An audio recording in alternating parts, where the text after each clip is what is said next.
আসসালামু আলাইকুম প্রিয় দর্শক, অন্য মঞ্চের আলাপ চাইতায় আপনাদের সকলকে আমন্ত্রণ জানাচ্ছি। প্রিয় দর্শক, আপনাদের কমেন্ট পড়ছিলাম যশোর থেকে হৃদয়। আমি নাকি তার নামটা কখনো উচ্চারণ করি না। ভাই হৃদয়, আপনার হৃদয়ে জুড়ে আছি নাকি আমাদের হৃদয় জুড়ে আছেন আপনি, কোনটা? সৌদি আরব থেকে আনোয়ার। বেশ কিছু গুরুত্বপূর্ণ খবর আছে আপনাদের জন্য ভাই। ভারতের মালদা থেকে সাইফুদ্দিন, উত্তরা থেকে বোরহান। অবশেষে আমাদের ড্রাম চাচ্চু বড় রকম পরাজয় বরণ করেছে। সবাই বলেন ইন্নালিল্লাহ। ইন্নালিল্লাহ বলবেন, আলহামদুলিল্লাহ বলবেন। আমি কালকের রাতের পুরো সিনারিটা নিয়ে আজ সকালে 9টার দিকে একটি লাইভ করেছি। যারা সেটা দেখেছেন তারা তো পুরো আপডেট জেনেছেন, যারা দেখেননি কিছুটা রিপিট করব, বাকিটা আজকের আপডেট জানাবো। কি ঘটছে আমেরিকাতে, কি ঘটছে ইরানে। আমি ইরানের গণমাধ্যমগুলোতে চোখ রেখে যে দৃশ্য দেখলাম, যেন ইরানে আজকে ঈদের দিন। পুরো ইরান জুড়ে মানুষ সড়কে নেমে আনন্দ উৎসব পালন করছে। অন্যদিকে ডোনাল্ড ট্রাম্প তার বিজয় ঘোষণা করছেন, কিন্তু জনগণ গালে হাত দিয়ে বসে আছেন। এ কেমন বিজয়! মানে ধরেন বিয়ে বাড়িতে গেছে, বরকনে দুজনই পালায় চলে গেছে, এখন বিয়ে হবে কার সাথে? কিন্তু বিয়েতে গান বাজনা চলছে, বরকনে দুজনই পালিয়ে চলে গেছে দুই দিকে। ধরেন কোণে চলে গেছে একদিকে, বর চলে গেছে আরেক দিকে, আর উৎসব করছে দুই পক্ষের পিতামাতা বা আত্মীয় স্বজনরা, গান বাজনা করছে। আমেরিকার অবস্থাটা হয়েছে এরকম। দর্শক, ইরান তার দীর্ঘ প্রতীক্ষা, ত্যাগ, তার লড়াই, তার ইমানের শক্তি, তার অনেক বড় কি বলবো স্যাক্রিফাইস, সবকিছুর বিনিময় একটা বিশাল সাফল্য পেয়েছে। একদম ধরে ধরে আজকে বলবো আপনাদের সেই খবরগুলো। 2 নম্বর, ইসরায়েল এবং আমেরিকা তারা বুঝে ওঠেনি। একটু হিস্টোরির পেছনে যাই। ইরান এবং আমেরিকা যখন এই আলোচনাটা শুরু করে ইউরেনিয়াম সমৃদ্ধকরণ বা পারমাণবিক প্রকল্প ইস্যুতে, ব্যালিস্টিক প্রোগ্রাম ইস্যুতে, তখন ইসরায়েলের চেষ্টা ছিল যে কোনোভাবে এই আলোচনাটা ভেস্তে যাক, কারণ তারা ইরানকে ধ্বংস করতে চায়। মধ্যপ্রাচ্যে ইরান সত্যিকার অর্থে মোসাদের তথ্য মতে যে ইরান টিকে থাকলে ইসরায়েল কখনো বিশ্ব মোড়ল মানে আরাবিয়ান মোড়ল বা গালফ মোড়ল বা মধ্যপ্রাচ্যের মোড়ল হতে পারবে না, কারণ তাদের টার্গেট গ্রেটার ইসরায়েল। সেই মতে নেতানিয়াহু বারবার ট্রাম্পকে চেষ্টা করছিলেন। বলা হচ্ছে ট্রাম্পের কোনো কচি কচি সুন্দরীর সাথে কোনো ভয়ঙ্কর ভিডিও মোসাদের হাতে ছিল। এটা মার্কিন গণমাধ্যম বলছে, আমি বলছি না। একটি তো মামলা চলছে, অ্যাবস্টিন ফাইল, জানেন, এক 13-14 বছরের মেয়ে ইস্যুতে। তো বলা হচ্ছে যে ট্রাম্প সাহেব ইসরায়েলের কাছে ধরা খেয়ে গেছেন, তার পূর্বের কোনো খারাপ ভিডিও ইসরায়েল বা কি বলে মোসাদের হাতে আছে, এটা দিয়ে তাকে ব্ল্যাকমেল করা হচ্ছে। যে কারণে তিনি আমেরিকার স্বার্থ বাদ দিয়ে ইসরায়েল ফার্স্ট নীতিতে চলা শুরু করেছেন। আমি বলছি না, এটি মার্কিন গণমাধ্যমের বিভিন্ন সূত্রের দাবি। তো যখন ইরান এবং ইসরায়েলের মধ্যে ওমানে বা বিভিন্ন রাষ্ট্রে আলোচনা চলছিল যুদ্ধের আগে, ইসরায়েলের যুদ্ধটা শুরু করে দেয়। হঠাৎ করে আমেরিকাকে চাপে ফেলে যুদ্ধটা শুরু করে আমেরিকাকে নিয়ে। প্রথম দিনই আয়াতুল্লাহ আলী খামিনি সহ তাদের টপ কমান্ডার লিডাররা সব মারা যায়। এরপর ইরান পাগল হয়ে যায়, প্রতিশোধের আগুন তাদের হৃদয়ে জ্বলতে থাকে। তারা ব্যাপক অ্যাটাক শুরু করে গালফ কান্ট্রি এবং ইসরায়েলকে লক্ষ্য করে। গালফ কান্ট্রি মার্কিন ঘাঁটিগুলোকে এক রাতে মোটামুটি অর্ধেক লন্ডভন্ড করে ফেলে। এত ম্যাসিভ আকারে মিসাইল মারে ইরান। এরপর যুদ্ধ চলতে থাকে। ট্রাম্প সাহেবকে নেতানিয়াহু বলেছিলেন এইটা সর্বোচ্চ 2 দিন থেকে 6 দিন চলবে এই যুদ্ধটা। অর্থাৎ আমরা আয়াতুল্লাহ আলী খামিনি এবং টপ কয়েকজন কমান্ডারকে মেরে দিলে ইরানের মানুষ রাস্তায় নেমে যাবে, বিক্ষোভ করবে এবং রেজিম চেঞ্জ হয়ে যাবে। আমরা আমাদের পুতুল রাষ্ট্রপ্রধান বসিয়ে এই ইসলামী বিপ্লবী সরকারকে আমরা খতম করে দেব। তো মোসাদের এই তথ্যটি নেতানিয়াহু থেকে ডোনাল্ড ট্রাম্প এই বিষয়টি পেন্টাগনকে বোঝাবার চেষ্টা করেন।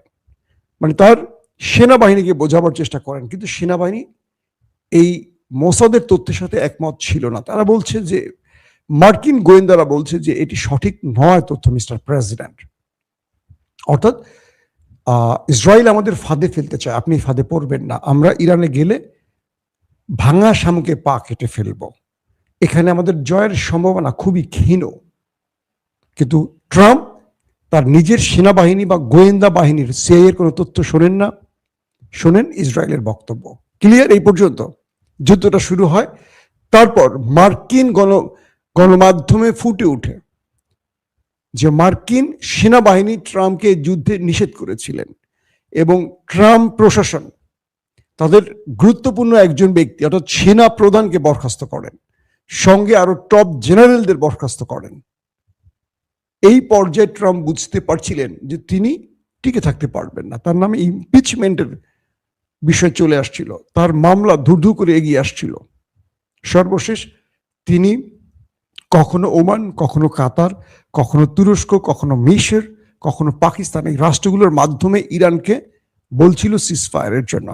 কখনো তিনি 48 ঘন্টার সময় চান, কখনো 5 দিনের সময় চান, কখনো 10 দিনের সময় চান। সর্বশেষ 10 দিন সময় চাইলে ইরান বলে কোনো যুদ্ধবিরতি হবে না, আমার যে 10টি শর্ত আছে এই 10টি শর্ত মেনে তুমি যুদ্ধবিরতি করলে আমি রাজি আছি। ট্রাম্প জানেন যে 10টা মানলে তারা রাজনীতি থাকবে না, আগামী নির্বাচনে তিনি গোহারা হারবেন। এমনিতে তার জনপ্রিয়তা 30-এর নিচে চলে আসছে, 30%-এর নিচে। তো ট্রাম্প কি করলেন, কালকে তিনি পাকিস্তানকে পুরোপুরি একটা সভ্যতা ধ্বংস করে ফেলবে, মানে পুরো ইরানকে ধ্বংস করে ফেলার জন্য নিউক্লিয়ার অ্যাটাকের হুমকি দিয়ে তিনি একটা লাস্ট স্টেটমেন্ট দেন, বলেন যে 1000 বছরের একটি সভ্যতা আজ রাতে ধ্বংস হয়ে যাবে, মানে ইরান ধ্বংস হয়ে যাবে। ইরানের কোটি জনগণ রাস্তায় নেমে আল্লাহু আকবার স্লোগান দেয়া শুরু করে, ভয় পায় না। ট্রাম্প দেখলেন এটা কেমন জাতি, আমার ভয়ে কি বাঘে মহিষে এক ঘাটে পানি খায়, আর ইরানকে এত মারলাম, 13 থেকে 14,000 স্থানে শুধু হিটই করলাম, বোম্বিং করলাম, ওরা ভয় পায় না। আমরা অভিযান চালালাম, ইরানের সেনাবাহিনী, ইরানের জনগণ যে যার মতো পারছে আমার পুরো এয়ারক্রাফটকে খতম করে সব ধ্বংস করে দিয়েছে, আমার সেনাবাহিনীকে পিটিয়ে আবার ওপারে পাঠিয়ে দিল। এই জাতিকে কোনোভাবে ট্রাম্প দমাতে পারছিল না।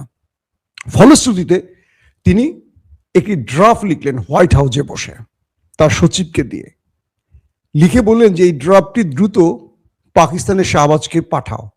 ফোন দিয়ে শাহবাজের ঘুম ভাগালেন, রাত তখন 2টো, বাংলাদেশ সময় 2টো, পাকিস্তান সময় বোধহয় 1টার মতো বাজে। ঘুম ভাঙিয়ে শাহবাজকে বললেন যে এই ড্রাফটটি তুমি দ্রুত পাঠাও, মানে তোমার টুইটারে পোস্ট করো, দ্রুত এই পোস্টটি তুমি করো, কারণ ইরান আমার কথা শুনছে না, আর আমার মার্কিন প্রশাসন, মার্কিন সিনেট, কংগ্রেস, মার্কিন এস্টাবলিশমেন্ট কেউ ইরানের নিউক্লিয়ার অ্যাটাকের পক্ষে না, কারণ এই অ্যাটাকটির মধ্য দিয়ে আমেরিকা শেষ হয়ে যাবে, ধ্বংস হয়ে যাবে। কি করার আছে এখন বলেন? এই পরিস্থিতিতে মিস্টার শাহবাজ শরীফ বলেন যে ওস্তাদ আপনার জন্য আমি কি করতে পারি বলেন, আমি সেইটাই করব আপনার জন্য। ফলশ্রুতিতে পাকিস্তান প্রেসিডেন্টকে যেই ড্রাফটটি আমেরিকা লিখে দেয়, সেই ড্রাফটটি সরাসরি ঘুম থেকে উঠে চোখ ডলে ডলে শাহবাজ শরীফ পোস্ট করে। কি লেখা ছিল সেখানে? তার প্রথমে লেখা ছিল পাকিস্তান, একদম ইংলিশ ওয়ার্ডে এরকম লেখছিল, draft Pakistan prime minister message on X, draft Pakistan prime minister মানে পিএম মেসেজ পাকিস্তান, শব্দটার সাথে একটা এস যোগ করছে, এবং মেসেজ অন এক্স, অর্থাৎ এটি কারো দ্বারা পাঠানো একটি মেসেজ। ট্রাম্প যখন এই মেসেজ দেখলেন আবার ফোন দিলেন, এই বেটা শাহবাজ তুই কি লেখাপড়া কিছু শিখোস নাই, আমি যে তোরে মেসেজ পাঠাচ্ছি রেখে জাতিকে বুঝাইতে হবে রে, তুই তোর মতো করে লিখবি। শাহবাজ আবারও লিখলেন সেই মেসেজটি, মানে শুধু জাস্ট শিরোনামটি ফেলে দিলেন, যে শব্দটি এই মাত্র বললাম এটি ফেলে দিয়ে সেটিকে রিটুইট করলেন। ইরানকে ফোন দিলেন, যে ইরান তোমার সাথে ট্রাম্প কথা বলতে চায় বা তোমার সাথে আলোচনা করতে চায় যুদ্ধবিরতি প্রসঙ্গে। ইরানের সুপ্রিম কাউন্সিল তারা বলছে কোনো আলোচনা নেই, তাদেরকে নিউক্লিয়ার মারতে বলো, আমরা প্রস্তুত আছি। ইরান বলল পাকিস্তানকে সরাসরি যে আমরা আমাদের সবচেয়ে ভয়ঙ্কর মিসাইলগুলোকে আপলোড করে রেখেছি, গালফ কান্ট্রির একটি দেশও রক্ষা পাবে না। তাদের বিদ্যুৎ প্ল্যান, তেলের যে প্ল্যানগুলো আছে, তারপরে পানি শোধনাগার, ইসরায়েলের কোনো কিছু বাদ নেই, মার্কিন ঘাঁটির একটিও বাদ নেই। যদি ইরানের নিউক্লিয়ার অ্যাটাক হয়, ইরান তার গালফ কান্ট্রি মানে আরব যে দেশগুলো আছে ইসরায়েল সহ ইনক্লুডিং, পাশাপাশি ইরান থেকে আমেরিকার হোয়াইট হাউস বলি, পেন্টাগন বলি, লং ডিস্টেন্স মিসাইলগুলো পর্যন্ত আপলোড হয়েছে। কয়েক হাজার মিসাইল ইরান আপলোড করে জাস্ট নির্দেশ দিয়েছে যখনই রাশিয়া কিংবা চীনের পক্ষ থেকে জানানো হবে যে আমেরিকা নিউক্লিয়ার অ্যাটাক করেছে, অর্থাৎ এটি তো উপগ্রহে জানা যাবে, উপগ্রহের মাধ্যমে কিন্তু জানা যাবে যে সেটি আপলোড হয়েছে কিনা, মানে ইরান বা ইরানের ভূখণ্ডকে উদ্দেশ্য করে আমেরিকা নিউক্লিয়ার মেরেছে কিনা। এটি যখনই জানবে ইরান, তখনই তারা জাস্ট বাটন সুইচের টিপ দিয়ে বসবে। ইরানের পক্ষ থেকে শত শত না হাজার হাজার মিসাইল তার শত্রুর উদ্দেশ্যে ছুড়ে যাবে, এগুলোর ফেরত আসার কোনো সুযোগ নেই। বলা হচ্ছে ইরানের পক্ষ থেকে যে 45,000-এর উপর মিসাইল তারা রেডি রেখেছিল শত্রুর বিরুদ্ধে মারার জন্য, এবং ইরানকে যখন নিউক্লিয়ার অ্যাটাক করবে ইসরায়েল এবং আমেরিকা, তখন ইরান থেকে একই সময় ধরেন 5 মিনিট ব্যবধান হতে পারে, কারণ ইরানও তো প্রস্তুত। যে মিসাইলগুলো এখনো যুদ্ধে ব্যবহার করেনি, এগুলো একটার পর একটা সৌদি আরব, বাহরাইন, কাতার, কুয়েত, জর্দান, আরব আমিরাত সবগুলো দেশকে টার্গেট করবে। শুধু বাদ ছিল ওমান, ওমানের সাথে আর কাতারের সাথে একটা আলোচনা হয়েছে, বাট কাতারের সম্পূর্ণ না, কাতারের মার্কিন ঘাঁটিগুলোকে টার্গেট করার নির্দেশ ছিল।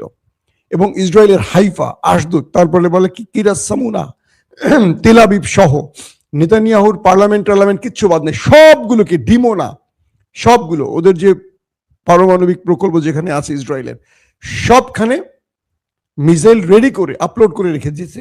জাস্ট একটা সুইচ চাপ দিলে, কেউ যদি ভুলও চাপ দিত, পুরো মধ্যপ্রাচ্য শেষ। শুধু ইরান না, পুরো মধ্যপ্রাচ্য অন্ধকার হয়ে যেত। পৃথিবী থেকে তেল সমৃদ্ধ রাষ্ট্রগুলো, গ্যাস সমৃদ্ধ রাষ্ট্রগুলো হারিয়ে যেত। এই তথ্যটি ইরান দিল পাকিস্তানের প্রধানমন্ত্রী শাহবাজকে। শাহবাজ যে প্রস্তাব নিয়ে ইরানকে ফোন দিয়েছিল, ইরানের কাছ থেকে এই তথ্য শুনে শাহবাজের প্যান গেল ভিজে, হায় হায় আল্লাহ, কি ঘটনা। সঙ্গে সঙ্গে আবার ট্রাম্পকে সে ফোন ব্যাক করলো, মিস্টার ট্রাম্প, আপনার কোনো শর্ত মানতে ইরান রাজি না, বরং ইরান 10টা শর্ত আমাকে পকেটে ঢুকিয়ে দিয়েছে। বলছে এগুলো যদি আমি না মানি বা আপনি যদি নিউক্লিয়ার অ্যাটাক করেন, তাহলে ইরান এই কাজগুলো করবে।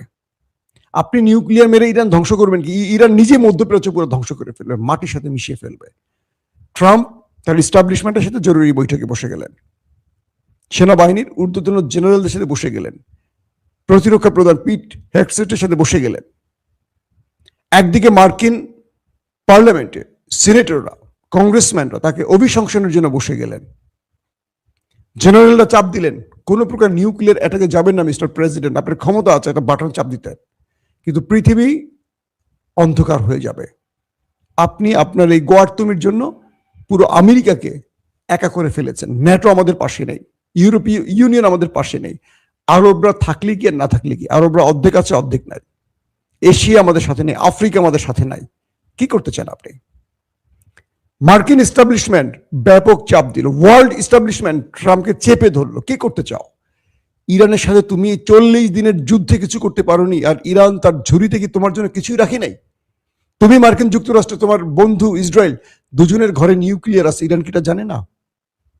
ইরানের পক্ষ থেকে নাকি আরেকটি বার্তা দেওয়া হয়েছিল পাকিস্তানকে, ইরান এই রাতেই নিউক্লিয়ার পরীক্ষা চালাবে। তার মানে কি, এরকম একটা তথ্য আসছে, যদি ইরান প্রকাশ্যে কথাটা বলছে না, কিছু সাংবাদিকরা এই কথাগুলো বলেছিলেন। পাকিস্তান এই সংবাদগুলো প্রচার করে আবার বন্ধ করে দিয়েছে এস্টাবলিশমেন্টের নির্দেশে। তো বলা হচ্ছে যে ইরান শুধু মিসাইল না, প্রথমেই তারা নিউক্লিয়ার পরীক্ষা চালাতো। নিউক্লিয়ার পরীক্ষা মানে কি? তার মানে ইরান তার নিউক্লিয়ারও সেট করেছিল ইসরায়েল বা গালফ কান্ট্রিকে টার্গেট করে। অবশেষে ট্রাম্প ইরানের 10টি শর্ত মানতে রাজি হয়ে গেছেন। এই 10টি শর্ত কি আমি আপনাদের ডিটেল বলে দিয়েছি আমার আগের ভিডিওতে, এখন বলবো না, প্রয়োজনে রাতের ভিডিওতে আরেকবার বলবো। এখন এই লড়াইয়ের মাধ্যমে কি হলো, যেমন ইরানের পররাষ্ট্রমন্ত্রী আব্বাস আরাকচি বলছেন, আমরা পাকিস্তানকে কৃতজ্ঞতা জানাই, তারা চেষ্টা করেছে। তবে আমরা এইটুকু বলতে চাই, আমাদের যে 10টি শর্ত আছে যুদ্ধবিরতির, এগুলো অক্ষরে অক্ষরে মানতে হবে। যদি না মানে আমরা আবার অ্যাটাক শুরু করে দেব। পাকিস্তান কি বলে, আমেরিকার সাথে আমাদের কোনো মানে কি দহরম মহরমের সুযোগ নেই। সুপ্রিম কাউন্সিল কি বলছে, যে 10টি শর্ত মেনে নেওয়ার মাধ্যমেই যুদ্ধবিরতি বাস্তবায়িত হবে। ইরানের সুপ্রিম কাউন্সিল খুব পাওয়ারফুল, পররাষ্ট্রমন্ত্রী প্রেসিডেন্টের চেয়ে পাওয়ারফুল। তারা বলছেন ইরান জাতিকে ধন্যবাদ, তারা অনেক বড় ত্যাগ স্বীকার করেছেন, অনেক রক্ত গেছে, অনেক কমান্ডার সর্বোচ্চ নেতা আলী খামেনির প্রাণ গেছে।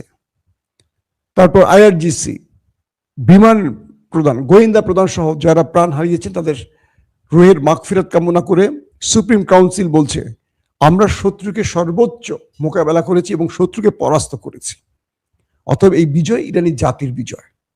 দুর্দান্ত একটি বক্তব্য দিয়েছেন। পাশাপাশি আমেরিকা এবং ইসরায়েলের খামেনির রেজিমকে ধাক্কা দিয়ে ফেলে দেওয়ার যে চেষ্টা, সেটি ব্যর্থ হয়েছে। এই লড়াইয়ের মাধ্যমে দুটো জিনিস স্পষ্ট হয়েছে। এক, মার্কিন যুক্তরাষ্ট্র এবং ইসরায়েল মিলে ইরানের খামেনির রেজিমকে শেষ করতে পারেনি। দুই, আগামীতে আমেরিকা কিংবা ইসরায়েল ইরানে অ্যাটাক করার আগে 14 বার চিন্তা করবে এটা কি জিনিস, এটা কেমন ভেমরুলের জাতি। ওরা 1000 বার চিন্তা করবে যে এটা ইরান, যাদের 1,40,00,000 লোক কালকে প্রস্তুত ছিল ওই শত্রুর সাথে লড়াই করার জন্য। বুঝতে পারছেন, প্রথমে 10 লক্ষ স্বেচ্ছাসেবী ফাইটার চেয়েছিল, যাদের ট্রেনিং শুরু করেছিল ইরান। 70 লক্ষ নামই লিখিয়েছে।